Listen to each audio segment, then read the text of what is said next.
If you'd like to talk about your own Bigfoot encounter, or if you're looking for help from a Bigfoot investigator in your area, email me at bigfootcrossroads@gmail.com.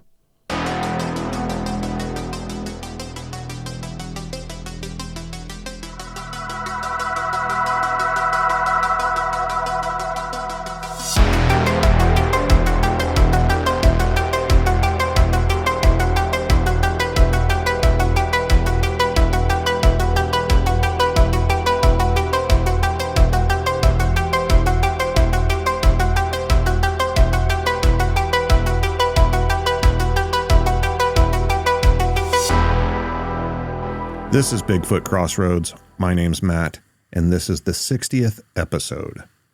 I want to say thank you to everyone who has supported the podcast so far. Hello to any new listeners out there. If you happen to be listening on a platform where you can leave a rating or a comment, please do so. It really helps out. I want to tell everybody that we're going to be expanding the show into other areas, not just Bigfoot, but other cryptids, paranormal, UFOs, aliens, whatever. I'm still going to focus on witnesses and their encounters, but I want to branch out into other areas of my interest. I've always been interested in all sorts of unexplained phenomenon, so I really want to start getting into that more. I've done so a little bit in the past, as you know, and we're going to delve into another area on this very episode.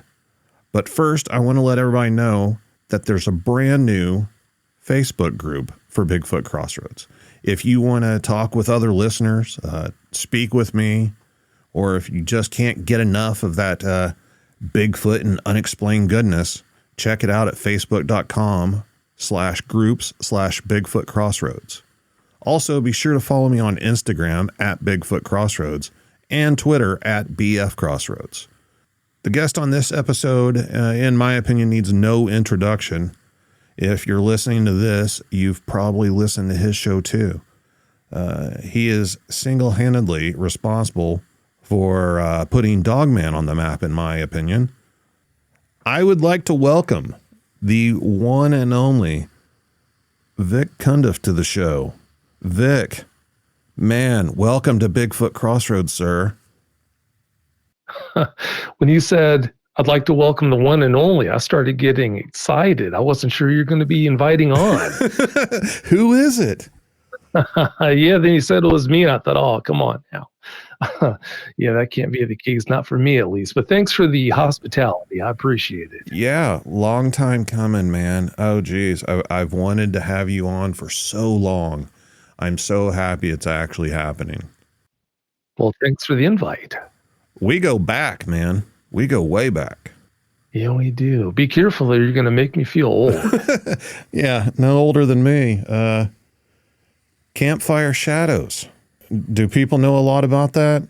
Is that where you got your podcasting start? Some people do know about that, my Campfire Shadow days, but I don't think too many. And by the way, everyone listening, I apologize in advance for my voice. It's all messed up.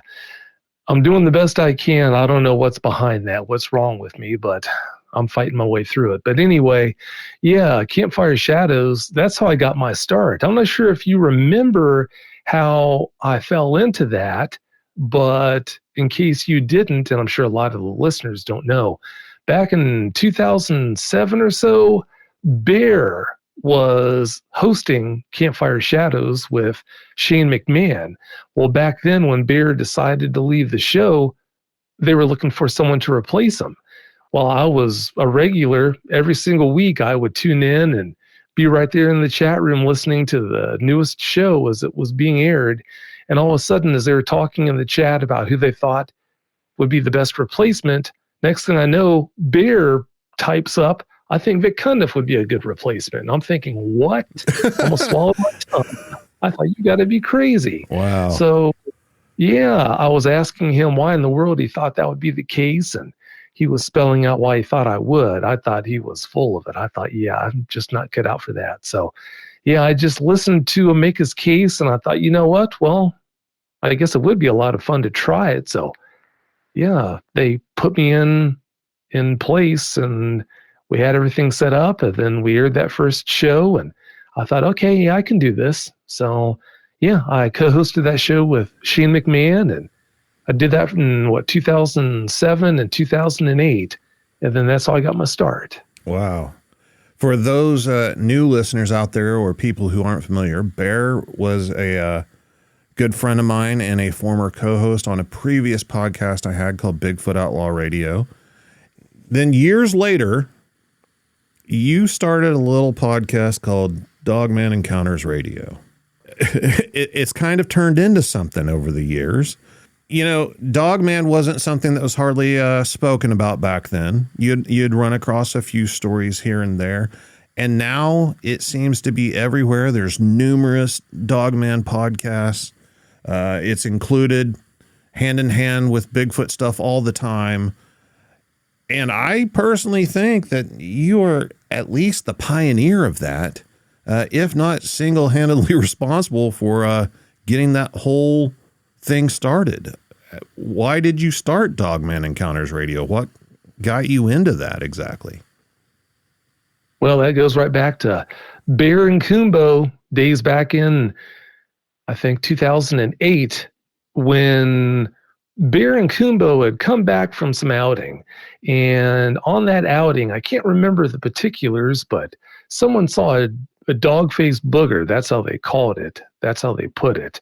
And as I'm listening to them talk about this dog-faced booger that someone saw, I knew what a booger was, obviously a Sasquatch, but a dog-faced booger? What in the world are you talking about? So I can't remember if I asked Bear or Kumbo for clarity. Well, then I found out that what they were talking about was called a dogman. So I put some research into it and found out some things about dogmen, and I thought, wow, if you have a Sasquatch sighting and need to talk with someone to get help, you can almost go to your corner grocery store and get help. But if you see a dogman, one of these dogmen, who do you go to talk with and try to get help? So I thought, there's a real need here. Well, years down the road after that, I started actually talking with eyewitnesses. In 2008, I did speak with my first dogman eyewitness. But yeah, down the road after that, I put the pieces in place to create Dogman Encounters. So yeah, I started talking with Dogman eyewitnesses about a year before I aired the first episode. I aired that first episode of the show on August 22nd of 2015. And wow. Yeah, 453 episodes later, not really showing any signs of stopping. Still going strong. That's right. Still going strong. So many people have this idea that what you see, or what you hear, I should say, is what you get. Okay, well, Vic has spoken with 452 eyewitnesses because there are 452 episodes. But yeah, that couldn't be further from the truth. I mean, there's so many people behind the scenes who contact me about their encounters wanting help that, I mean, more than you could shake a stick at. The number's in the thousands now. So yeah, it's just been something else. Well, maybe with your show and other shows like it, getting this phenomenon out there, maybe I know it definitely is gaining traction and is leaps and bounds ahead of where it used to be. Still, it's not in the public eye like Bigfoot is. But maybe that will start to happen more and more. I know there's people, documenting the sighting reports and like mapping them out and everything else. Do you think that there's as many Dogman witnesses as Bigfoot witnesses?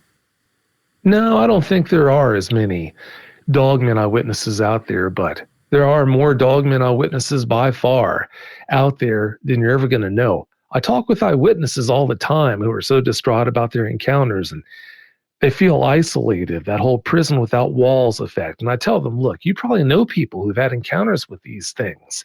They just haven't told you.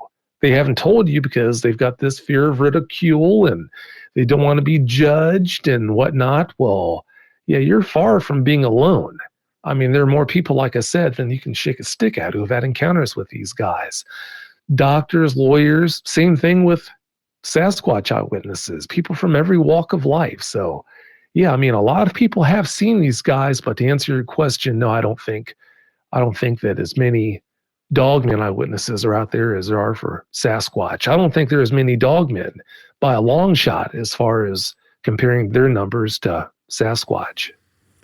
Have you noticed specific similarities between the two types of witnesses, or any differences between the two types of witnesses? Oh, yeah. Yeah, there's so much more trauma when it comes to dogman eyewitnesses. I mean, over the years, I've spoken with plenty of Sasquatch eyewitnesses who they'll have a fairly frightening encounter with a Sasquatch and they're heading back into the woods. They have one encounter with the dogman and they're through. They're not heading back in. They don't want to even look at the forest. That's it. No conversation. No, the trauma that you see from a dogman eyewitness compared to most Sasquatch eyewitnesses, it doesn't even compare. And understandably so, when you're talking about something that looks like a werewolf on steroids that can be as tall as 12 feet, I mean, a huge 10, 11, 12-foot Sasquatch, that can be frightening because you're just not expecting to see anything like that. But when you see something that's got that physical appearance of a giant werewolf or even a 6-foot, 7-foot tall dogman, well, your mind says werewolf. So, yeah, the trauma is naturally going to be that much higher than if you see a Sasquatch in most cases. So how did you get started with an interest in these subjects to begin with? I mean, how did you end up in that chat room of Campfire Shadows? Oh, that's easy. I've always been really interested in things that go bump in the night. Always loved watching monster movies and I've always been into frightening things. And yeah, once the internet came around and I started diving deeper and deeper into the internet and what it had to offer, I eventually found out that there were things out there such as podcasts on Sasquatch and other things like that. Well, when I found that out, I thought, wow, I've arrived. So yeah, it wasn't too long after that I found out about this Bigfoot show, that Bigfoot show, and then I eventually found out about Campfire Shadows. And I just like that it just had this really comfortable feel to it. I love listening to Bear and Coonbo and Dan and Vicky and you and listening to all the talk about the outings you guys would go on, listening to the shows where you did live outings, especially that one episode when Shane saw that Sasquatch on air. Yeah. We had a lot of conversations about that just between the two of us. But no, it's just, I felt like a kid in a candy store. So I feel like I was just destined to fall into it. Did you have any, paranormal experiences or cryptid experiences growing up and on into adulthood prior to that? Well, I have had an experience that I would swear was a Sasquatch encounter. I can't make the claim that I saw it, but when you put all the pieces together, I can't see how it could have been anything but a big Sasquatch, literally just feet behind me. The story behind that is, this was over 40 years ago. I went with a neighbor deer hunting. I'd never been deer hunting before, and he was an avid outdoorsman. This guy had done everything, been everywhere as far as being an outdoorsman went. And he told me, he said, look, if you get your hunting license, I'll take you down to my farm, which was literally out in the middle of nowhere in the hills and hollers. He said, I'll take you down to my farm so we can head out opening day. And he'd said, I'll take you to a good spot and I'll leave you there and we'll see if you can't bag a deer. Well, it's kind of stupid. I've always been such an animal nut that if I would have actually shot a deer that day, I would have been just beside myself. But anyway, I took him up on it because I've always liked adventure. Well, the day before deer season came, so yeah, like he promised, he drove us down to his farm. We just got settled in or whatever, and before you knew it was bedtime, we went to bed. And I went up to the attic where my bedroom was going to be. I went to bed, and we got up like an hour or so before dawn. And then I went downstairs, and he already had breakfast ready, and we had breakfast, and then we got ready, and we headed out the door. And like I said before, this guy, his farm was in the middle of absolute nowhere. I mean, hills and hollers doesn't do it any justice. So anyway, yeah, he told me, he said, I'm going to walk you about maybe 15 minutes, 20 minutes to the south, and then I'm going to stake you out in this holler. And once you're settled, I'm going to move on, and I'm going to set up a couple of hollers away from you. And then he said, I'll be back to come pick you up around 4 o'clock, maybe 4:30, and then we'll head back into the house. So I said, okay, sounds good. So he left me there, and I got settled in, and before too long, the sun came up, and I'm looking around. This holler I was sitting on was a huge holler. It was steep-sided. You could walk on those slopes, but you had to pay attention. And there were tons of leaves on the slopes because it was pretty heavily forested there. Well, I sat there until afternoon, and I didn't see a single thing. The only thing I really saw were maybe a couple of squirrels, and that was it. It was just dead. And then, I guess I'm getting ahead of myself. The day that we got there to his farm, he warned me. He knew how much I loved horses. He said, okay, this horse over here, I forgot that horse's name. That horse is fine, but this one over there, his name is Red. Be sure to stay away from Red because he'll hurt you. He'll kill you. So that stuck in my mind. Okay, fast forward. I'm sitting up against this huge oak tree on the side of this huge holler, and it's just a little bit afternoon. And all of a sudden, from what sounded to be like maybe 20 feet, 15, 20 feet behind me, I hear this horse whinny, this loud horse whinny. And when I heard that, I froze. I thought, oh my gosh. I thought, what in the world? And then my mind went to Red. I thought, oh my God, is that Red? And then I'm thinking, no, it can't be Red because of how far we walked away from his house and everything. And then also, too, when you consider the fact that slope was so steep, I would have heard a horse coming from a mile away. A horse probably couldn't have navigated that slope. And then also all the leaf litter, I would have heard him coming from a mile away as well. So the next thing I know is I'm sitting there trying to figure this out. I hear this loud, you know, horses, when they're trying to clear their nostrils, they'll exhale forcefully and make that concussive sound. Yeah. Because of the size of their lungs, there's no way as a human you can make that sound. But there's like a concussive, like a shock, because horses obviously can't breathe through their mouths. They only can breathe through their nostrils. So it's important that they keep their nasal passages clean. That's why they do that. Well, there was that huge concussive exhalation. And I'm thinking, oh my God, what was that? That has to be a horse moving that much air volume. Well, I slowly leaned over to look around the tree trunk to see if I could see Red, because it must have been Red after hearing that exhalation in the whinny. Didn't see anything. So, okay, I guess I'll look around the other way. So I leaned over the other way and looked back there. There was nothing. Didn't see a thing. And I'd swear that sound had to be 15, 20 feet at the most behind that tree that I was leaning up against, that big oak tree. So I can't think of what else it could have been besides a big Sasquatch that did that. Again, if you could have heard that concussive exhalation, the volume of that exhalation, there's no way a human could have approached doing that. It had to have been either a horse that magically could disappear or a Sasquatch. So yeah, I'm convinced to this day that it had to have been a Sasquatch encounter.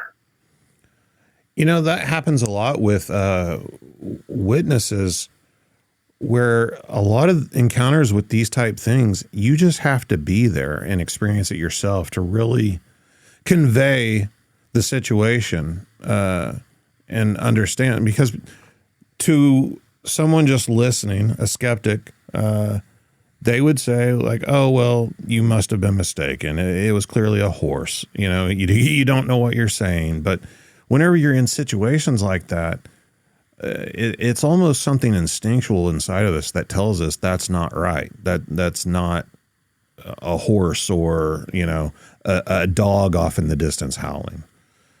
The horse whinny aspect of it is really interesting because, you know, it is a common belief in the Bigfoot world that Bigfoot do mimic other animals to kind of mask their presence. Do dogmen do the same sort of thing?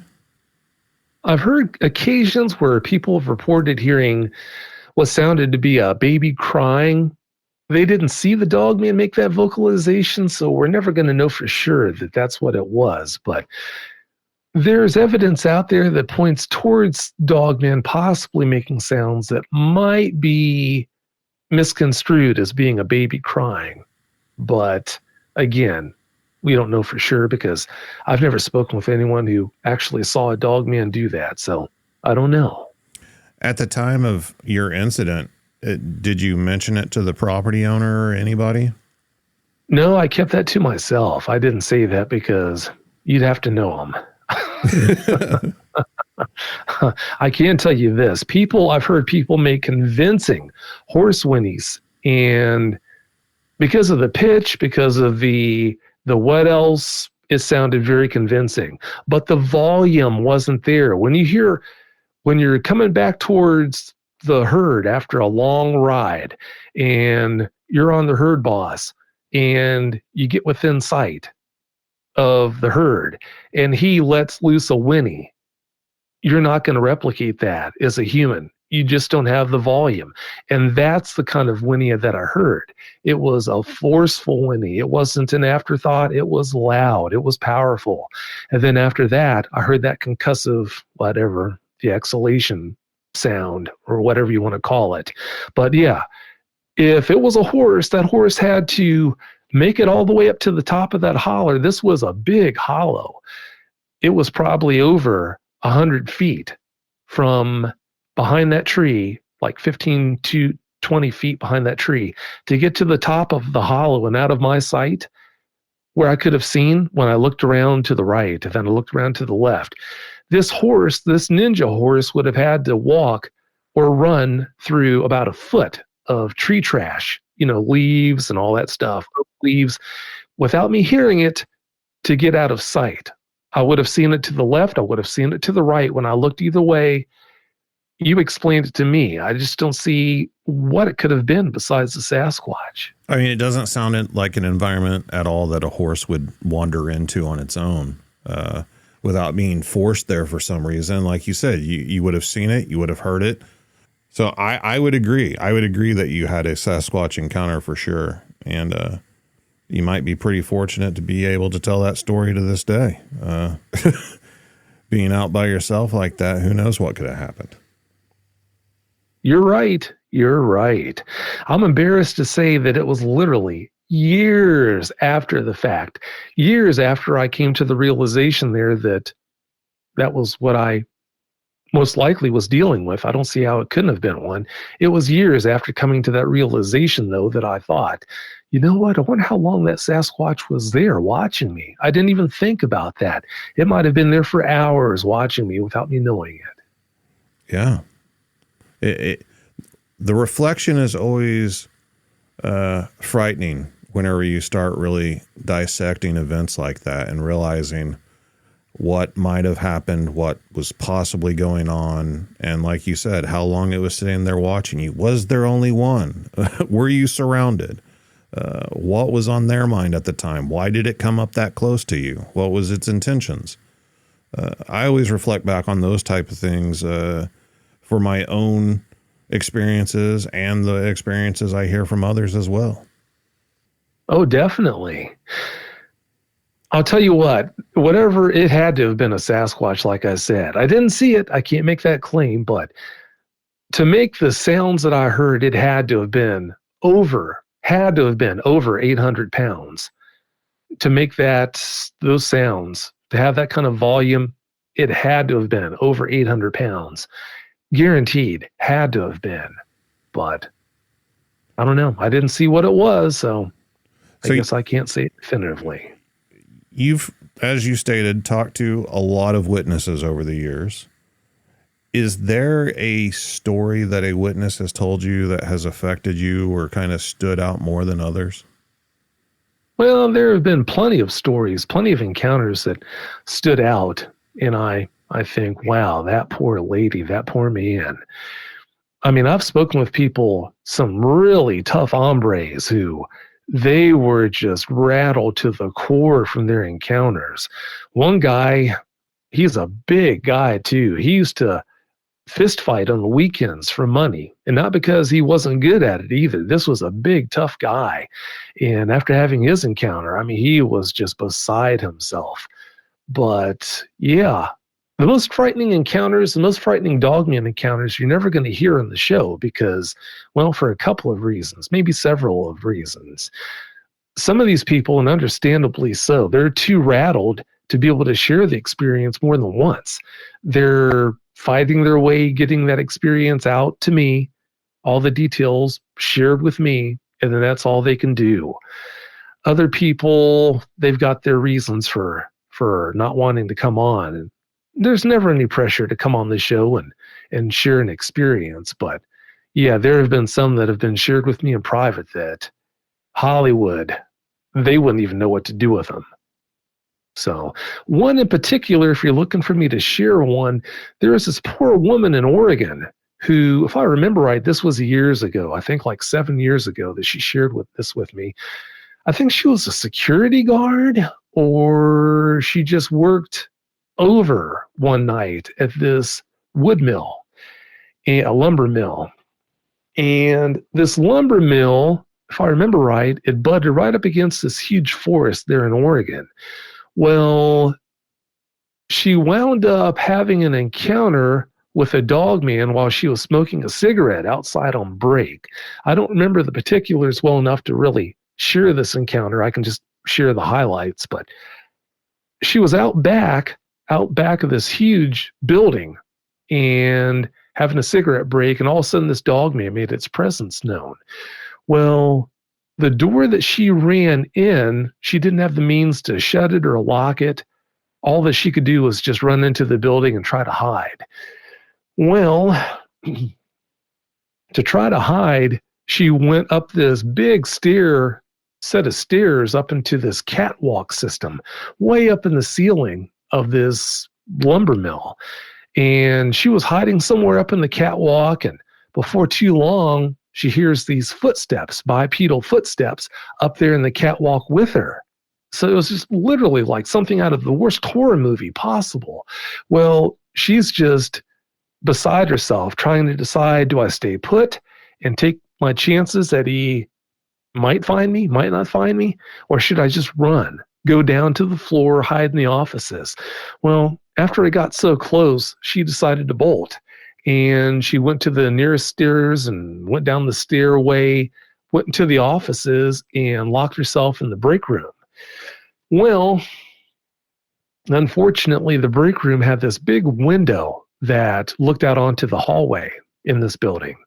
Well, she's hiding underneath this table when all of a sudden she hears this, what sounded like a nail, tink, tink, tink, tapping on the window.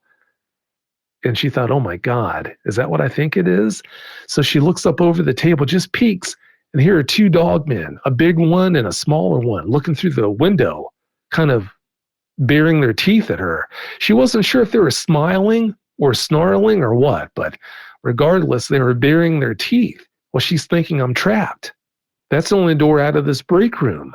Are they going to break through the window, break through the door, come through the wall? Because they're big enough to do that. What are they going to do? So she stayed in that break room until dawn. And once it was dawn, she thought, you know what? I forgot this other security guard's name, but she knew that there was someone that's supposed to be stationed outside in their car, waiting for employees to show up. So she decided to make a break for it. She ran out of the building. She threw the door up into the break room. She ran out into the hall, went down the hall as fast as she could, went charging out the door that led outside. And this guy, he was sitting in his car as expected. She went just running up to him, totally beside herself.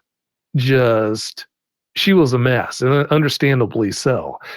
She tried telling him what happened. He didn't believe it, and naturally she never went back. And yeah, years later, she found out about me and contacted me to let me know about what had happened to her. But yeah, your heart really has to go out to these people who have these encounters like that. I mean, how do you have an encounter like that and go to work the next day? How do you function? So that's what I focus on, talking with these people and and bringing things up that they need to understand about their encounters, about dogmen, so they can start putting the pieces back together and function in life again and do what they need to do and actually start to enjoy life again. That is nightmare fuel. That is absolutely horrifying on so many different levels. Oh, definitely. A Bigfoot encounter is one thing. I mean, people go out into the woods, you know, they have an encounter or something, they see one, they go home. But what you're saying is these dogmen actually pursued her into the building and then essentially stalked her and terrorized her. That's right. Bared their teeth at her through that big picture window shining out into the hall. There have been other cases too. People are normally most traumatized, and understandably so, unless you're talking about a true face-to-face encounter when one of these guys is literally within feet of an eyewitness and is doing whatever they can to terrorize this person. But yeah, normally the people who are most traumatized are the ones that are inside a building with a dogman. A dogman comes into their home. There was another eyewitness who he had just bought a home. I think he had broken up with his wife. He was separated pending divorce. I think that's the case of what was going on. And he had bought this small home way out in the country, and he was handy, so he had done work to fix it up. He had it almost ready to live in. Well, since he worked a full-time job, he would work on this house in his free time, after work, on the weekends. Well, he had a whole bunch of tools. Since it didn't have a garage, he had put a bunch of the tools he was using to flip this house, to renovate it, in the closet of one of the back bedrooms. Well, he had been working in the house for a while. It was after dark that night. This was one night after he got off work and decided to do more work in the home. He was back in that bedroom sitting on the bed, I guess taking a break. Well, the power wasn't, I guess, nothing was on in the home, no TVs. So the home was just dead silent. And he's sitting on the bed, and next thing he knew, he thought he heard a sound that sounded like someone walking, trying to sneak through the living room, coming his way. So he just froze. He had been making a little bit of noise, but he just froze and just sat there and listened.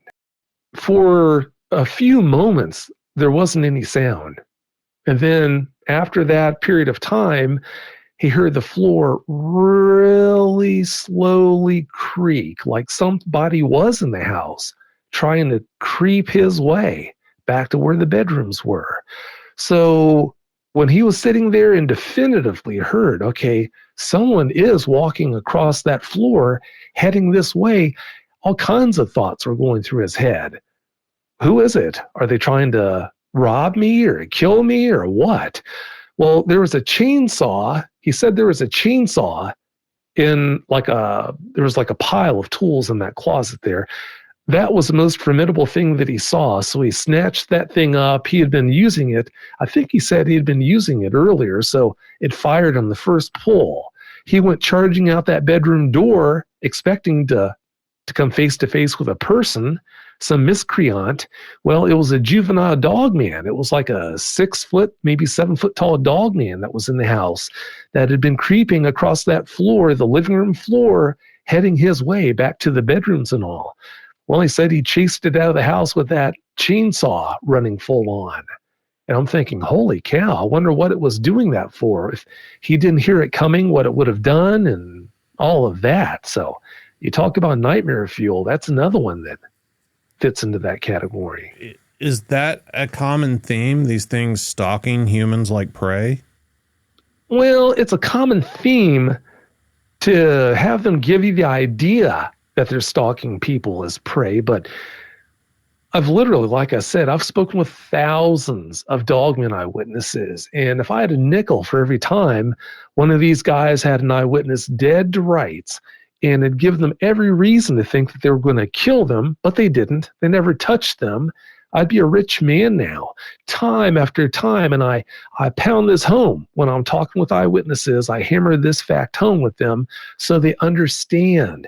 Look, I realize your encounter was terrifying as all get out, But when that 10-foot dogman with the slobber running through, or 11-foot tall dogman, whatever it was, that was blacker than black with 5-inch long talons on the tips of his fingers, and he was standing there just 2-3 feet in front of you, and globulates of slobber were pitter-pattering in the dirt right in front of your toes, he had you dead to rights. But if he was the mindless killing machine who would rip your face off as soon as look at you, that you've been thinking of him as being all these years, we wouldn't be having this conversation. You were allowed to go without a single hair being harmed on your head. So yeah, I mean, these guys will do things like that time in and time out, time and again, to create the illusion that they're stalking you, to create the illusion that you're about to die, because for some sick reason, they seem to really get their jollies by terrifying people to within an inch of their lives. And then in almost every case, once they can see that's going on, okay, well, this person's mortified, they leave. Now, people, I mean, if I had a nickel, again, for every time I received a message from someone who wants to inform me that, well, what about the people who were killed by the dogmen they encountered? You're making it out to seem like dogmen never kill anyone. Well, no, I'm never going to say that dogmen are necessarily safe to be around. I'm never going to say that dogmen don't kill people from time to time. But I will tell you, the evidence clearly shows that if they do harm someone, that's definitely the exception and not the rule. If that was a common occurrence, then you wouldn't have so many people who contact me and who have contacted me over the years to talk about their experience where they were caught dead to rights by a dogman in a compromising situation where if the dogman wanted to kill them, no one in the world would ever know what happened to them. So, yeah, I mean, there are going to be deviant dogmen, just like there are going to be deviant people, horses, camel, goats. But I tell them this, to help bring some comfort, I point out the fact that if you spoke with thousands upon thousands of people who have interacted with horses or goats or pigs, you name the animal, and then you ask them, okay, out of the thousands upon thousands of you who have interacted with horses, how many of you have been harmed, intentionally harmed by the horse or horses you've dealt with? Well, that number would be in the hundreds. Yes, I was stepped on. I was kicked. I was run into intentionally. You name it. That number would be hundreds of attacks. Well, with dogmen, over the years, I've been speaking with all these thousands upon thousands of eyewitnesses. The number of credible eyewitnesses who have ever told me about being harmed by the dogman or dogmen they encountered is a whopping 6 or 7. Well, at first, that's going to make you reel and think, oh, 6 or 7 dogman attacks. That's horrible. And that is. But when you look at the big picture, the numbers tell you that you're safer, you're less likely to come to harm if you're in the presence of a dogman than if you're in the presence of a horse. The numbers clearly lay that out for you. So I get it. They're terrifying as all get out to look at and to be around, but you can't ignore what the numbers clearly point out. Now, yeah, there are shows galore now. That's the new fad, to put on an episode of your show where there's this dogman attack, where it's the face-eating dogman and all this. Well, I'm not going to get on my soapbox too bad on that, but I'll just say the volume of dogman eyewitnesses I deal with is ridiculous. I don't bat an eye. It's been this way for a long time now. I don't even bat an eye if I have 3 or 4 brand new dogman encounters come in to me in one day from eyewitnesses I've never heard from before. I have had days where I get as many as 7 or 8 brand new encounters come in. If I'm dealing with that kind of volume, and it is literally once in a blue moon when I ever hear from a credible eyewitness who talks about being harmed, attacked by a dogman. Well, if that's the case, and again, I deal with that kind of volume, how can someone who doesn't deal with nearly anywhere close to the volume I deal with have a dogman attack victim every single time you turn around? I mean, a perfect example of this. Recently, I guess it's been about 6 months or so, I had an eyewitness, or someone who claimed to be an eyewitness, who talked about how they were riding a horse when this dogman, a big dogman, came walking up beside them and was looking them in the eye and swatted them off the horse. And then once they were knocked off the horse, it came and stood over him, and raked him across the chest. Well, when he told me that, I said, wow, that's horrible. Did you take a picture of the wound or the wounds? And he said, yes, I did. I said, okay, well, if that's the case, can I see the photo? And then he said, sure. So not too long after that, I put the pieces in place where I found 2 trauma surgeons who work in the Rockies who, I mean, on a regular basis, they operate on people who have been attacked by large predators, bears, mountain lions. The pieces were put into place where I was going to be able to send this photo to them to get their professional opinion on whether what they saw in this picture gave the impression of a legitimate large animal attack. And when I asked this quote unquote eyewitness about doing that, once I had the pieces in place to be able to send that photo to the trauma surgeons, once I asked, okay, well, I've got 2 trauma surgeons who are based in the Rockies, and they'd be happy to take a look at your picture to let me know, to share their professional opinions with me on the validity of your picture. Would you mind if I sent this picture to them? Because I won't send the picture out without, the eyewitness's approval. When I asked him about that, he just disappeared. Didn't want any part of it. And that's the way it almost always is when these people contact me and talk about being attacked. When you start digging deeper into it, in almost every case, it just doesn't hold up. I'm not saying attacks don't happen, because I believe they do. I have spoken with 6 or 7 eyewitnesses who I think they're the real deal. I think they actually were attacked. But for it being a regular occurrence, I just don't buy that. I was going to say, you're talking about the amount of volume that you deal with whenever it comes to witnesses.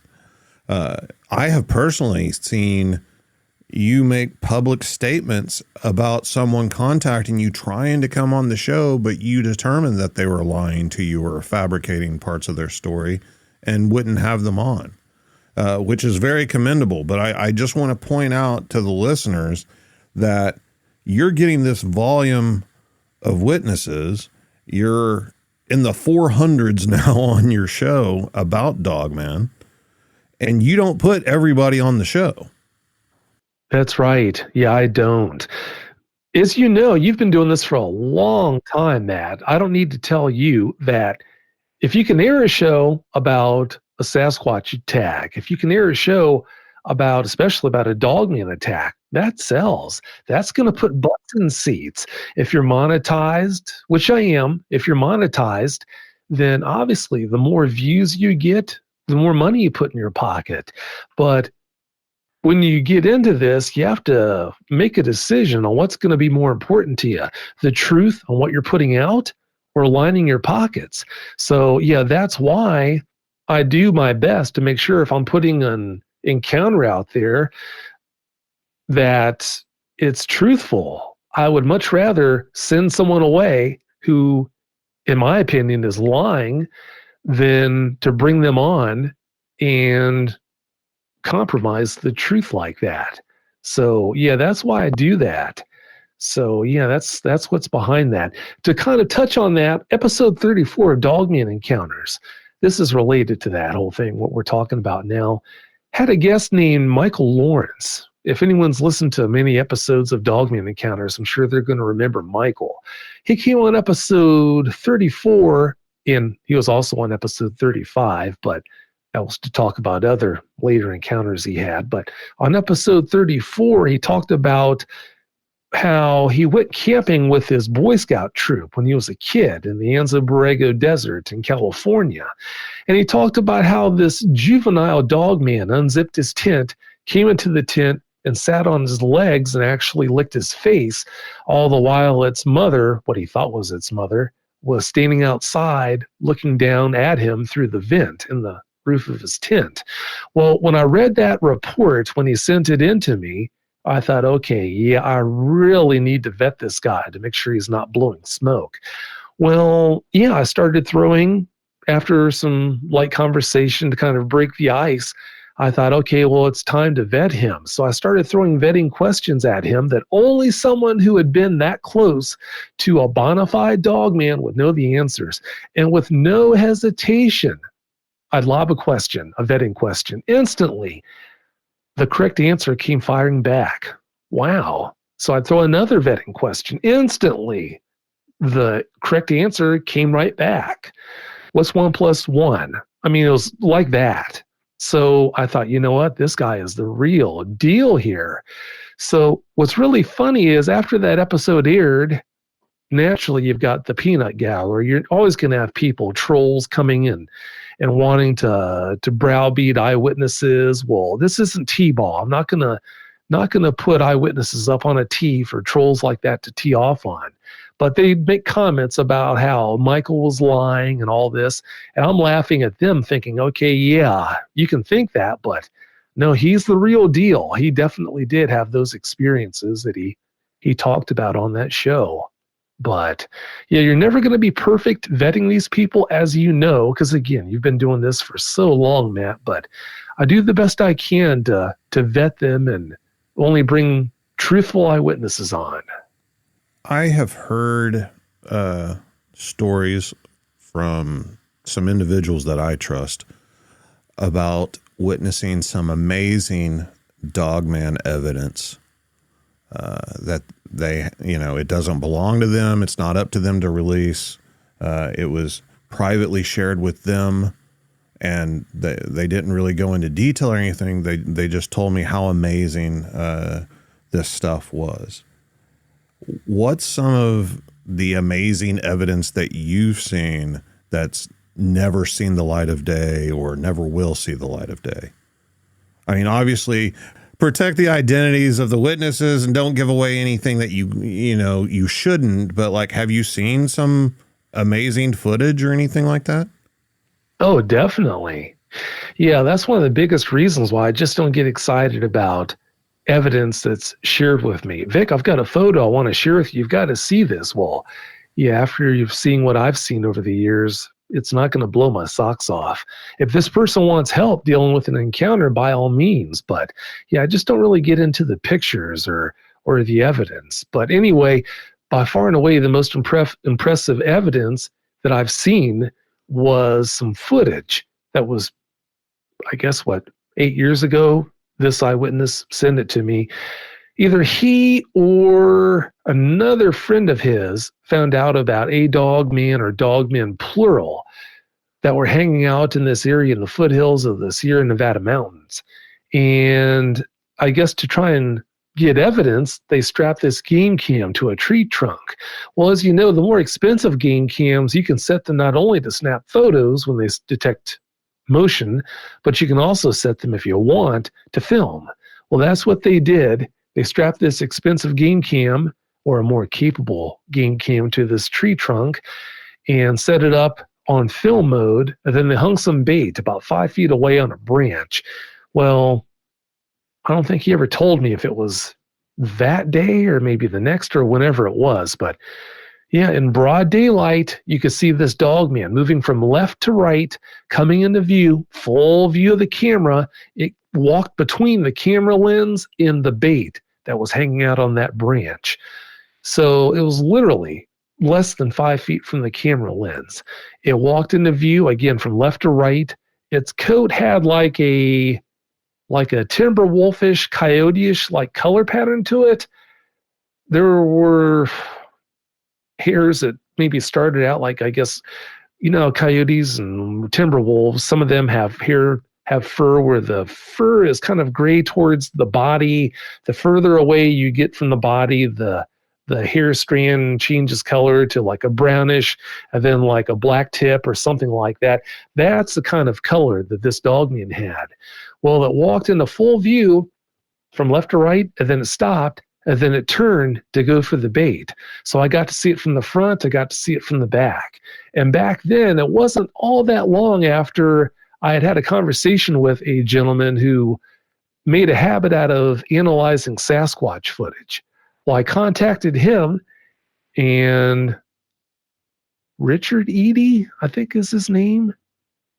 I think his name is Richard Eady. I think he was on episode 6, maybe, of Dogman Encounters. But anyway, yeah, I asked the eyewitness, or the person who sent me the film footage, would it be okay if I shared this footage privately with a gentleman who on a regular basis analyzes footage of Sasquatch? And he said, sure, by all means. So I sent the private YouTube link of this film footage to him, and it just blew his socks off, just like it blew mine off. He thought, holy cow. So yeah, we were talking on the phone while we were both watching this video footage at the same time. So yeah, it's not just a situation where I was the only person who looked at this. Again, I think his first name is Richard, and I'm pretty darn sure his last name is Eady.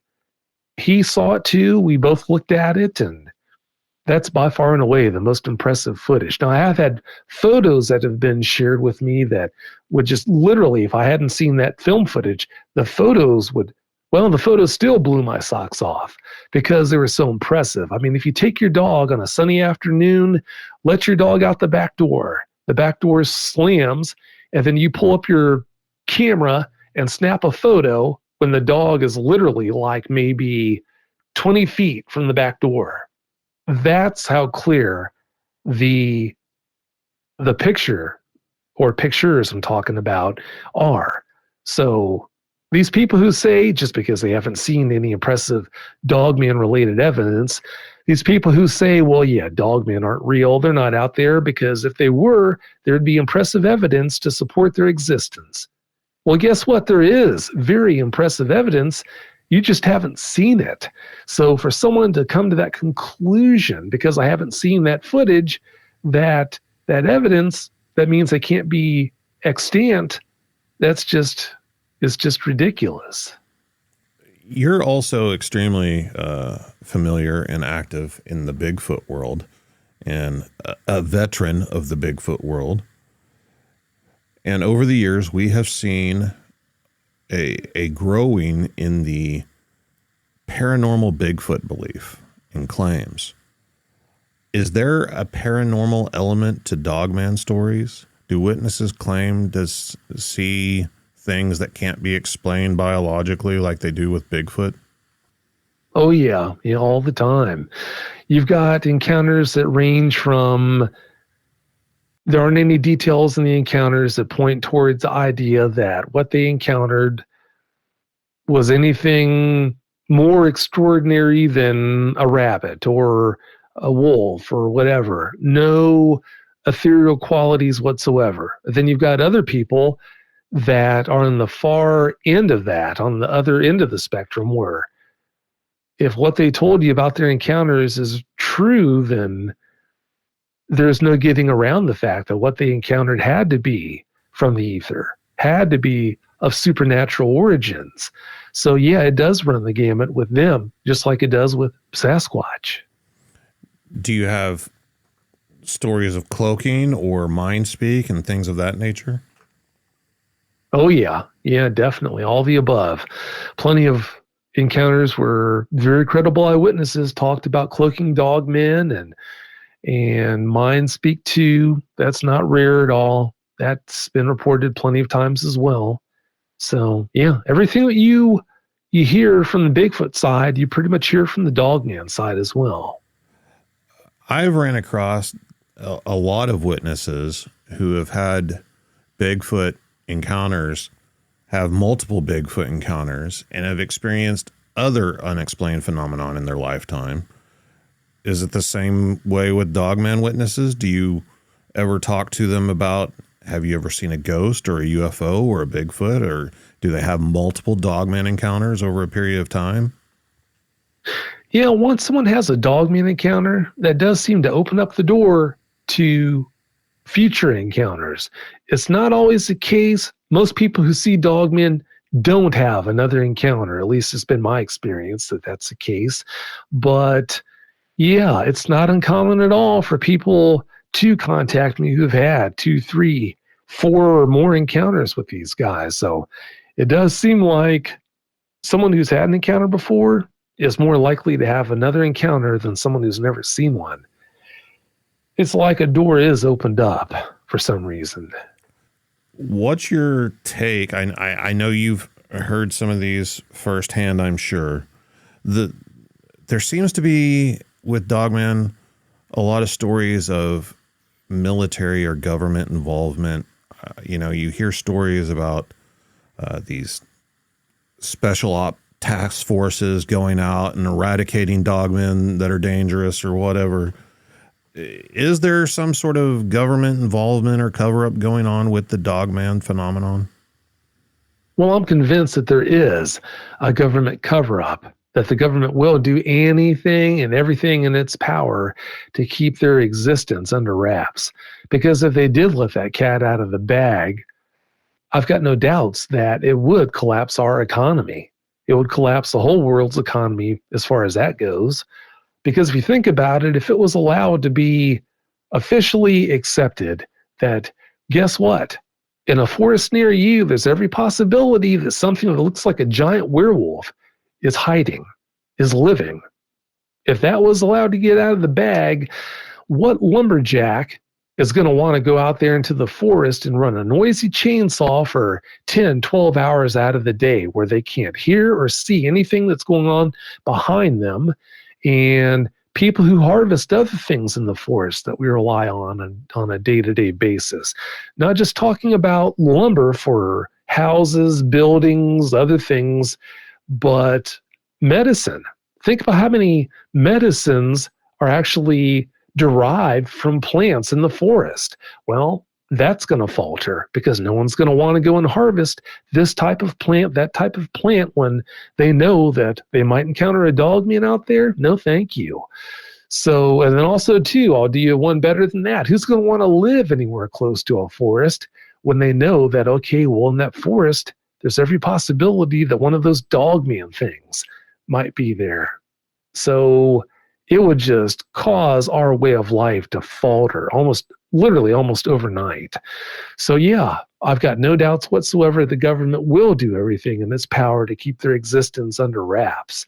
As far as these government programs where you hear this show talk about Mr. Blue and, I used to work for the Dogman whatever team and all this, I think that's just trying to put butts in seats.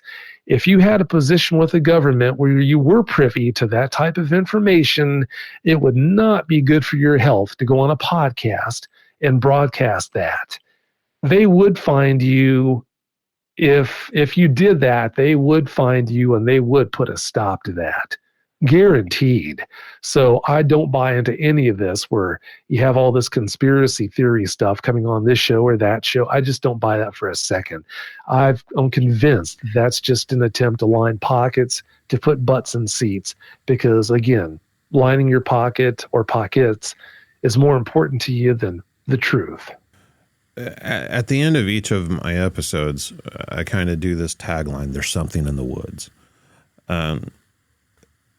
Internally, that has a different meaning than how it comes across. Whenever I had my first Bigfoot encounter, one of the first things that came to mind whenever I was breaking it down and processing it was that, oh my God, this thing isn't supposed to exist, and I just saw one. It's real. It actually exists. And then that was followed by, wait a minute, if it's real, what else is out there? What else exists that's not supposed to be real? And from some of our very early talks with one another about Dogman, I was extremely skeptical. I've never seen one, and the idea of a giant bipedal canine type creature, I mean, sure, werewolves, I get it, but that can't possibly be real.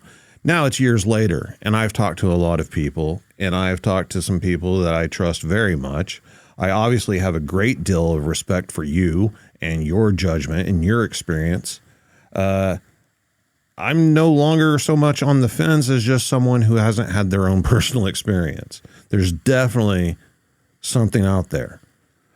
There could be a lot of things out there. So I think a lot of the cover-up stuff isn't necessarily about covering up Bigfoot or covering up Dogman as much as there's monsters out there. There's things out there that you have no idea what's out there. And if we admit to this one, everybody's going to start asking about all these others and just figuring out that there's other things out there besides that.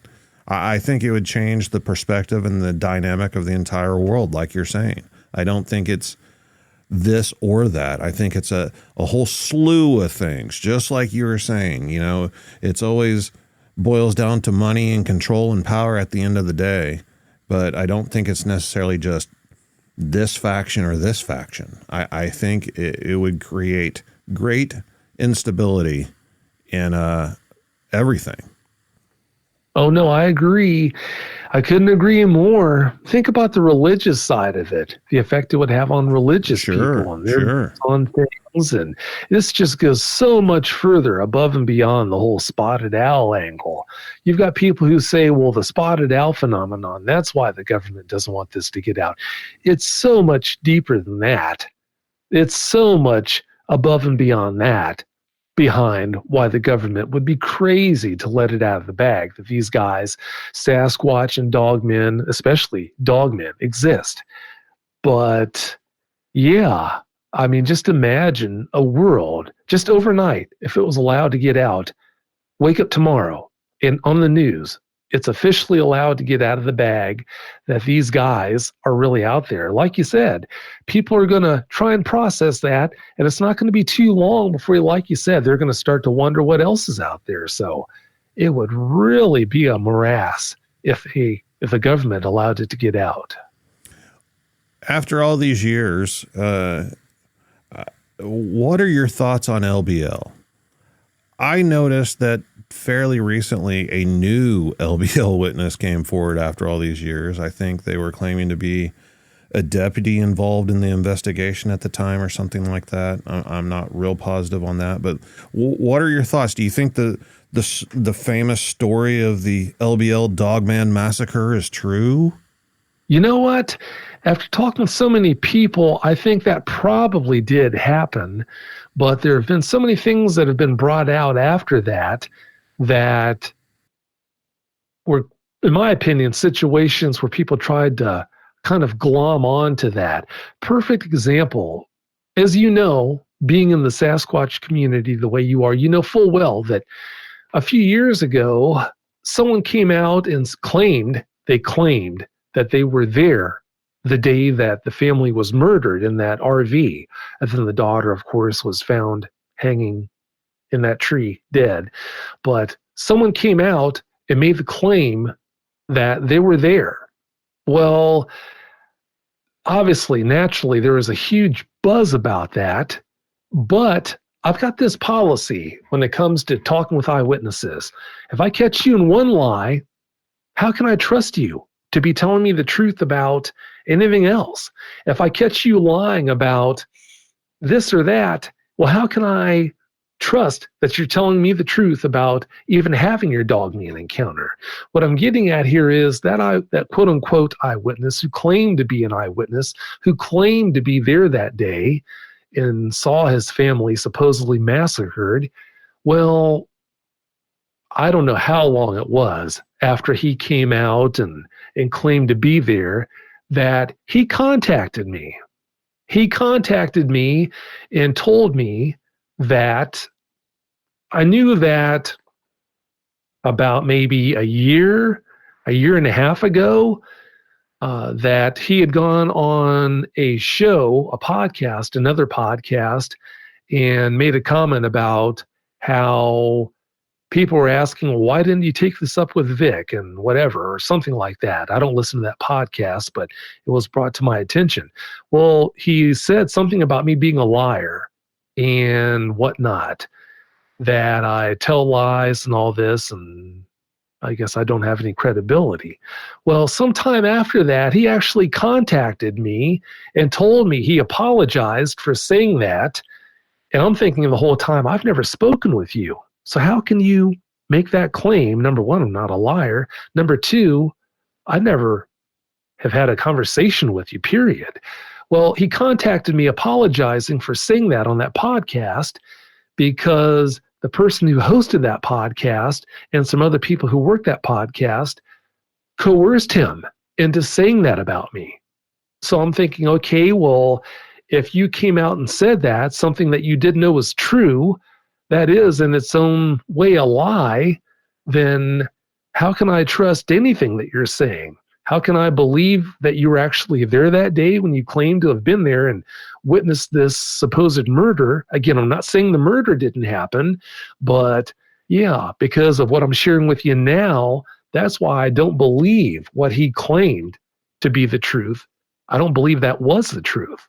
I could be wrong, but that's the reasoning behind why I just don't believe him when he came out and he claimed that he was there that day. Again, as far as the whole LBL murder there with the RV, the family being found in the RV, I think it probably did happen. I think the bow hunter murder probably did happen, finding out what I've found out over the years. But if I was a betting man, I'd probably put 85% on yes, they both did happen, and just 15% on no, they didn't happen. Have you spoken with anybody credible in the law enforcement or military that has had their own dogman encounter? Oh, yeah. Yeah, definitely. In most cases, though, when someone is in law enforcement or military, especially active duty, in most cases, for obvious reasons, it's in their best interest not to come forward and put it out there. But yeah, I have spoken with my fair share of people that are military, people who are in law enforcement about their experiences.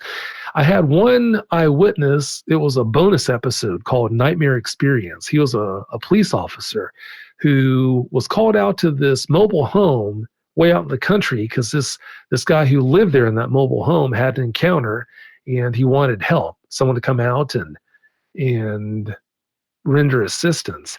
So he went out there and took a look around, and he actually wound up seeing an 8-footer. This one was actually 8 feet when it was down on all fours. Its arms were noticeably longer, which is often the case. Its arms were noticeably longer than its back legs. But he said that even down on all fours like that, it was still 8 feet tall. So it was probably one of the 12-footers that he actually saw that day, 12 feet on its back legs. But yeah, he's a perfect example of law enforcement contacting me to tell me about an encounter they had. The typical generic Bigfoot question that gets asked to everybody, I'm now going to ask you about dogmen. What are they? What do you think they are? That's $1 million question. If you do what I do for any period of time, it's only natural that you're going to bounce back and forth from at one moment, being convinced that they have to be flesh and blood.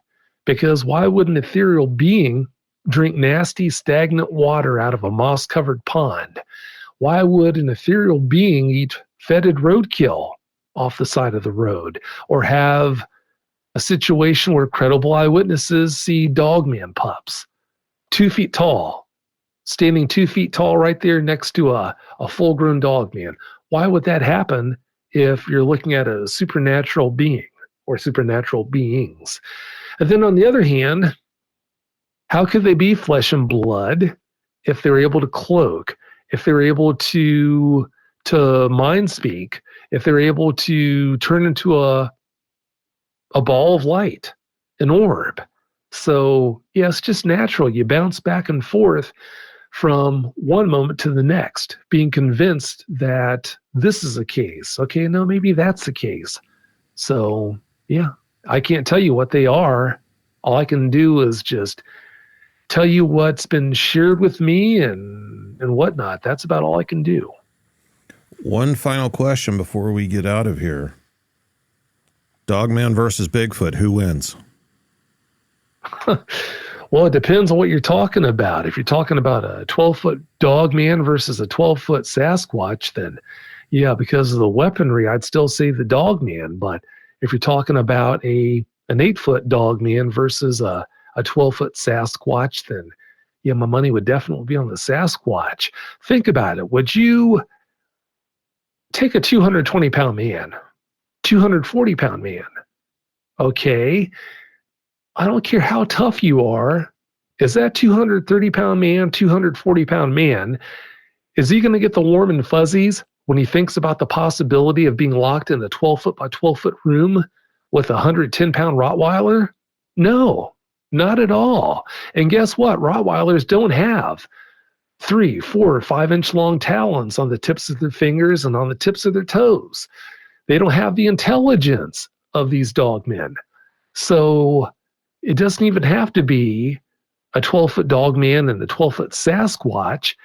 I wouldn't be surprised if a 9-foot Dogman could take out a 12-foot Sasquatch. Strength is really impressive in a fight, but it's only going to do so much. If someone has a knife or a knife in both hands and their jaws are lined with big sharp teeth, if that person is quite a bit smaller than you and you're unarmed, even though you're quite a bit stronger than that adversary, you're still giving up a lot to them in that fight. So that's why I think dogmen definitely have an advantage in a fight with a Sasquatch if the sizes are even close. Are they known to run in packs like dogs? Is that something that's even known? Well, dogmen have been seen in groups, but if you think about it, large predators, not talking about lions, of course, because that's different, they deal with game, herds of wildebeests and zebras and whatnot. They deal with an abundance of game that you're not going to see over here in North America for the most part, but herds, true herds. But if you think about it, a large predator like that, it's in their best interest not to hang out in numbers. Wolves, they hang out together in a group because the game they dispatch, it requires numbers to dispatch that prey. Whether you're talking about elk or moose or bison, you name it, it takes numbers to take that prey down. Or if you're talking about mule deer or whatever kind of deer, okay, instead of it requiring strength to take down that prey, you're looking at teamwork to tire out that mule deer.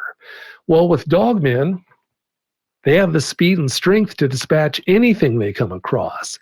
Whether you're talking about a bison, draft horse, you name it, they don't need help. They can do just fine on their own without any help. And if they did hang out in numbers, then all of a sudden, before you know it, they've depleted the resources in any given area that much quicker, requiring them to move on to another area. So, in my opinion, it's in their best interest, just like a grizzly bear, just like a tiger, it's in their best interest to only hang out alone, unless you're talking about mating or maybe some other reason why they're going to come together. It's in their best interest to have a situation where they do live alone almost all the time. They have been seen in numbers, though. I can't say that they haven't, because there have been credible eyewitnesses who've reported seeing groups of them. There was one eyewitness he lived in a mobile home park at the time. It was like 2 a.m, something like that, and he heard this, what he thought was a lady screaming in the woods behind the mobile home park. So he grabbed a bat, headed out the back door, heading in. I think he went into the woods down this path that had been cut through the forest that a lot of people in the area would use. Well, after he went some distance into the woods, he didn't see anyone. He didn't hear anything, didn't hear the woman. So he thought, okay, well, maybe I was just dreaming and imagined it. So he turned around to walk back to his trailer. And when he did that, he saw 3 dogmen on one side of the path, 3 dogmen on the other side, he said. And there wasn't anything back the opposite direction from his home nothing but more woods. So he was a religious man. He just said a prayer, kept his head down, and just walked right down the path, he said, between the 6 dogmen to get home. They were close enough to touch him, but he said they never did touch him. So can you imagine that? No way. Yeah. I mean, I guess he didn't have a choice, but geez. I agree. Vic, I appreciate it, man. Thank you so much for coming on. Tell the good folks where they can find you. Well, you're welcome about coming on. Glad to do it. As far as listening to my shows, I've got 4 podcasts. I've got Dogman Encounters, which if you go to dogmenencounters.com, that's the website for the show. You can find out how to listen, everything you'd like to know about the show and about Dogman there. And then I've got 2 Bigfoot shows. My newest Bigfoot show is called My Bigfoot Sighting. If you go to mybigfootsighting.com, you can find out how to listen to the show and everything like that. If you want to listen to my older Bigfoot show that's been around since 2016, it's called Bigfoot Eyewitness Radio. You just need to go to bigfooteyewitness.com, and you can find out all the particulars there about that show. And then last, the most recent show that I produced is a paranormal themed show. Everything goes. If it doesn't involve a Dogman encounter or a Bigfoot encounter, if it involves ghosts, strange cryptids that aren't, again, Bigfoot or Dogman related, UFO abductions or alien abductions, UFO sightings, all the above. That show is called My Paranormal Experience. If you want to check out that show, then please go to my P as in Paul, ARAEX.com, myparax.com. If you go there to the website, again, you'll find links for how to listen and all of that. But having said all that, Matt, it's been a great time. Thank you so much for having me on, and I'm looking forward to having you on Bigfoot Eyewitness Radio, come to mention it. Yeah, gonna make an appearance on the old Bigfoot Eyewitness Radio show. I'm looking forward to it, man. Like I said, I've been wanting to have you on forever. I always enjoy talking to you, man, and I've once again enjoyed this conversation. I feel like I've learned quite a few things about Dogman and Dogman encounters. And if you've had an encounter and would like to share it with me, email me at bigfootcrossroads@gmail.com. Check out the website, bigfootcrossroads.com. You can find links to the social media, a place to file a report, links to the merchandise, all the good stuff. And until next time, remember, there's something in the woods, and it might just be a Dogman.